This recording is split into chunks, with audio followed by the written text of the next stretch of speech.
Magandang araw po, ako po si Dexter Yang mula sa GoodGov PH at nandito po tayo sa Kalumpit, Bulacan kasamang iba't ibang lider kabataan mula sa Bulacan at iba't ibang bahagi ng Pilipinas para makita at i-monitor ano bang kalagayan ng mga flood control projects na pinangako at binibigay pero tila walang nangyayari at patuloy tayong binabaha dahil sa mga proyektong ito.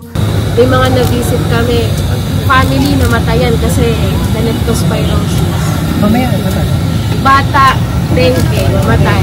Kasi nakabukasan ng bata, kinabukasan ng mga magulang natin, tayong lahat apektado kasi ninanakawan tayo. Sa baha. So parang hindi na nakakapasok yung mga estudyante. So ninakawan mo sila ng pangarap. Tapos naman... Edukasyon ang naging susi ng aking pagmulat. Malalim at systemic pala ang mga problemang to. At tulad ng sinabi nila sa Kalumpit, ang mga kabataan ay biktima ng korupsyon. Dahil sa korupsyon, patuloy ang kahirapan at hindi pag-unlad ng ating bayan. Hindi pantay ang mga oportunidad, hindi makahanap ng trabaho at nawawalan ng tiwala ang ating mga kabataan sa ating bayan. Kung hindi natin ito masusolusyonan, maluluklok ang kabataan sa mali at karahasan. Nung college, good governance o mabuting pamamahala ang tinuturo sa aming solusyon sa korupsyon.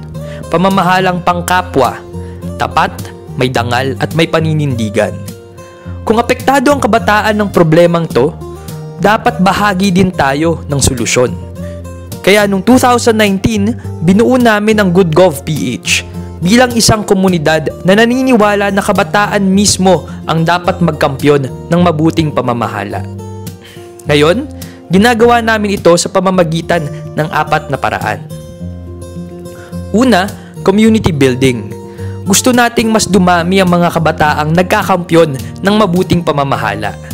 Mula sa maliit na grupo ng magkakaibigan, ang GoodGov PH ngayon ay binubuo na ng mahigit 100 volunteers kasama ang mga miyembro sa 11 civic hubs sa Luzon, Visayas at Mindanao.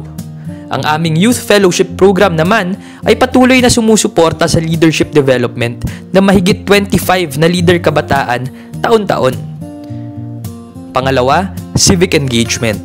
Naniniwala tayo na may kakayahan ng kabataang manguna sa pagbabago gamit ang volunteerismo. Pangatlo, education. Hindi lang natin tinuturuan ang mga kabataan. Sila din mismo ang nagtuturo sa kani-kanilang komunidad. Mahigit 30,000 na kabataan at estudyante na ang naabot ng ating mga educational activities tungkol sa mabuting pamamahala, tamang pagboto at pagtindig sa korupsyon. Pang-apat, policy advocacy. Inilunsad natin ang programang Seal of Good Youth Governance or SGYG upang turuan at kilalanin ang mga SK na nagkakampyon ng mabuting pamamahala. Kasama ang Philippine Open Government Partnership or PHOGP, naglungsad tayo ng pinakamalaking side event kasama ang mga kabataan sa nakaraang OGP Asia Pacific Regional Meeting. At ngayon, patuloy tayong nag-e-engage para magkaroon ng OGP Youth Action Plan sa Pilipinas. Pero hindi lang sa Pilipinas natatapos ang effort natin. Bilang pinakaunang Filipino na umupo sa UNODC Youth Advisory Board at bahagi ng EU Youth Sounding Board, bitbit natin ang advokasiyang ito sa buong mundo. Narinig natin ang mga kwento ng kabataang nakakaranas din ng korupsyon sa iba't ibang bahagi ng mundo. At ginamit natin ang nalaman natin upang tumulong sa pagbuo ng isang policy guide for anti-corruption authorities na ginagamit ng mga kapwa natin youth leaders sa kanilang mga bansa. At noong 2023, nabigyan tayo ng opportunity maging pinakaunang Filipino at pinakaunang youth leader na nagbigay ng mensahe sa mahigit 1,000 global leaders na umattend sa UN Convention Against Corruption's Conference of the State Parties. Bahagi ito ng napakarami naming proyekto at aktibidad upang palakasin ang role, ang gampanin ng kabataan para labanan ng korupsyon at katiwalian dito sa Pilipinas. Sa darating na taon, patuloy nating palalakasin ang ating advokasya. Isusulong natin na maging bahagi ang kabataan sa pagbuo ng programa at polisiya laban sa korupsyon. Na maging bahagi ang integrity at anti-corruption sa basic education curriculum na itinuturo sa ating mga estudyante. Na magkaroon ng mas accessible na mekanismo para kabataan mismo ang may lakas at kapangyarihang mag-monitor at mag-report ng korupsyon.